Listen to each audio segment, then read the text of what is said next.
On Sand Island, written by Jacqueline Briggs Martin, illustrated by David A. Johnson.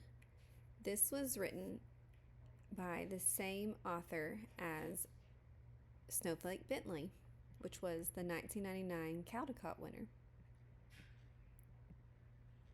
On Sand Island. Carl's Pockets. When Lake Superior was thick with fish and strung with nets, and fishermen found their way on the water by watching the sun, a Sand Island boy named Carl put salt in his pocket every morning. He knew, because old Uncle Oliver had told him, if he could throw salt on a live rabbit's tail, he could make a wish, and the wish would come true. That was his good luck pocket.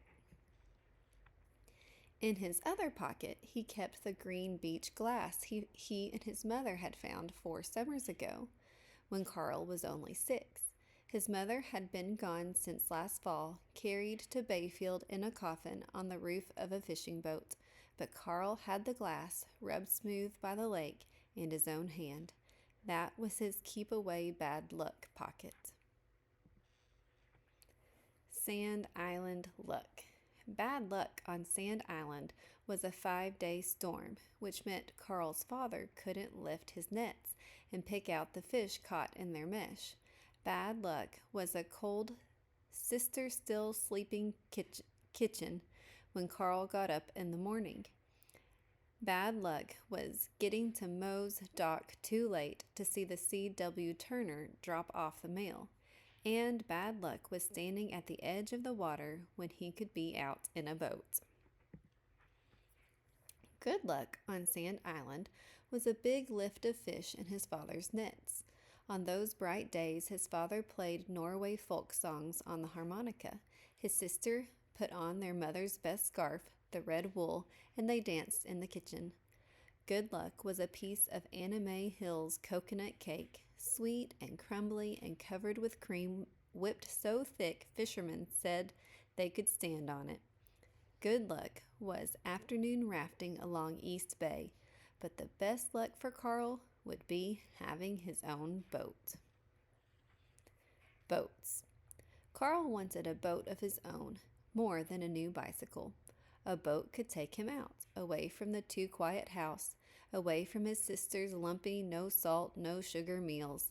A boat could take him out where the quiet was filled with water and sky. Carl dreamed about boats. He drew the boat he would build, a little flat-bottomed pound boat, like the fishermen use, who set poles and nets in the lake to make fences for fish. "You're too young to build a boat," his sister said. "It will sink before you get past Moe's dock, and we'll lose you too." The beginning. Then came the day. Carl found the boards floated in off the lake, long, wide boards to cut and hammer into a boat. Hummingbirds ate from jeweled flowers while Carl tugged those boards up from the beach to the grass beside his father's fish shed. That was the end of the hard work, he told himself. Sawing would be easy. Work for work. The next morning, Carl's father went out on the water to drop nets in the place of Fire in the Branches, the place where he could see the sun through the trees at Lighthouse Point. Carl looked at his boards and imagined himself in his new boat, rowing so close to ducks he could count their feathers. But the saw stuck in the wood, or took quick jumps and scratched his hands. Carl couldn't make it cut. His sister was busy washing clothes. His father would be out until supper. Perhaps their neighbor, Torvald, a little man who whistled all day and built rocking chairs from fish barrels, would trade work for work. Torvald said, "Sure, I'll cut your wood if you pick my strawberries. The C.W. Turner comes tomorrow, and we'll take them to sell in Bayfield." Carl picked strawberries all afternoon. He picked until he thought he'd always walk a little bit stooped, like old Uncle Oliver.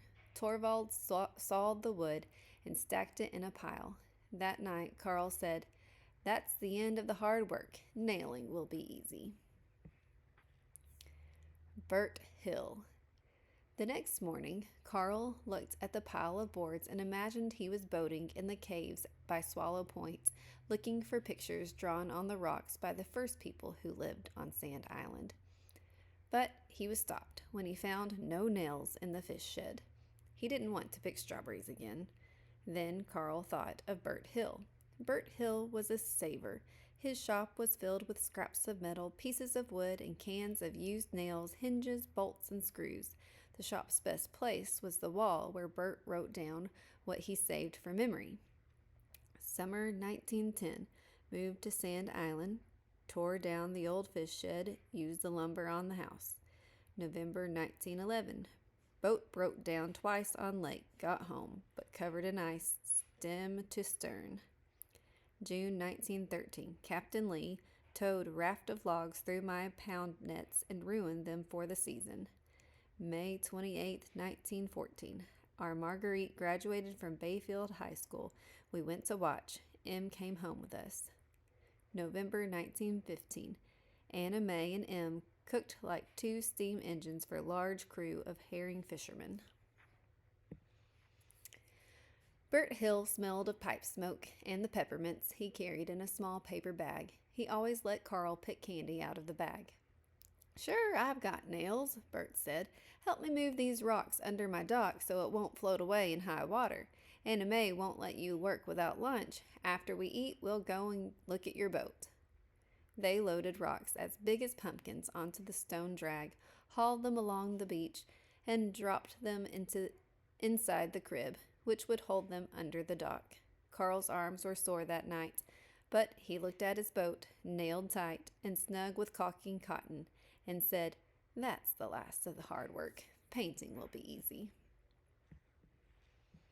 Keeping out the water. The next morning, Carl sat in his boat and saw himself out in Lighthouse Bay catching fish for Sunday dinner. But he needed to paint to seal the joints or his boat would sink before he got to Lighthouse Bay. He had no paint. Perhaps Fred Hansen could help. The Hansens were neighbors, and island neighbors are closer than cousins. Carl found the fisherman busy with nets. "I'll fix nets," the boy said, "and trade for paint." So they sewed cedar floats, corks to a line at the top of the nets, and pounded lead weights to a line at the bottom. The nets, made of string, fine enough for a baby's hat, would stand straighter in the water, invisible snags for whitefish and trout. By the time they finished, Carl thought he would see fish nets whenever he closed his eyes. But just before supper, he looked at his boat, sealed and shiny with paint, and said, "That's the end of the hard work." The old oars. The next morning, spiders made webs on thimbleberry leaves. Carl's sister churned cream into butter. Carl's father said, "That's a right boat you've built, but you'll need some oars." He went to a back corner of the fish shed and found 2 oars. "These are old, from Norway. You can clean 'em up while your paint dries and cures." Carl sanded off the dirt and bad wood. He thought he could have papered the entire fish shed by the time it took him to fix up those splintery oars. As the sun was setting off Lighthouse Point, Carl said, "That's the last of the hard work." And he was right. Boat celebration. In the morning, Carl walked to the water and looked at his boat. His sister had come before him and set up their mother's red scarf for a flag. While island rabbits ate grass under bushes, Carl took the boat out on the water. He rowed close enough to ducks in East Bay to count their feathers. He rowed next to the caves and looked for secret pictures from the first people. He caught 3 fish as long as his arm. His father said they should celebrate the newest boat on the island. His sister made Carl's favorite stew of fish and butter and milk. She asked Carl to add salt from his good luck pocket. Bert and Anna May Hill came with coconut cream cake. Fred Hansen and his family came with bustle and warm bread. Old Uncle Oliver came with a fiddle. Neighbor Torvald came with strawberry jam. They ate together, danced and sang, and everyone said Carl would make a fine boatman. Then they went home to sleep and waited for the sun to rise on another day on Sand Island. Author's note: a boy named Carl Carl Dahl, really did live on Sand Island in the early 1900s, and he did grow up to be a fisherman. After his father was lost on the lake in April 1928, Carl returned from the U.S. Navy to Sand Island, raised a family, and fished Lake Superior, setting his nets in the place where he could see fire in the branches. But in the 1940s, sea lampreys came into Lake Superior, fastened their round, rough mouths on the lake's whitefish and trout, and killed them without nets or hooks.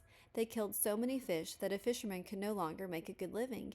In 1952, Carl moved to Sault Ste. Marie and opened tugboats, but he returned to Sand Island every summer for the rest of his life. The National Park Service ranger's cabin on the island sits where Carl Dahl and his family lived.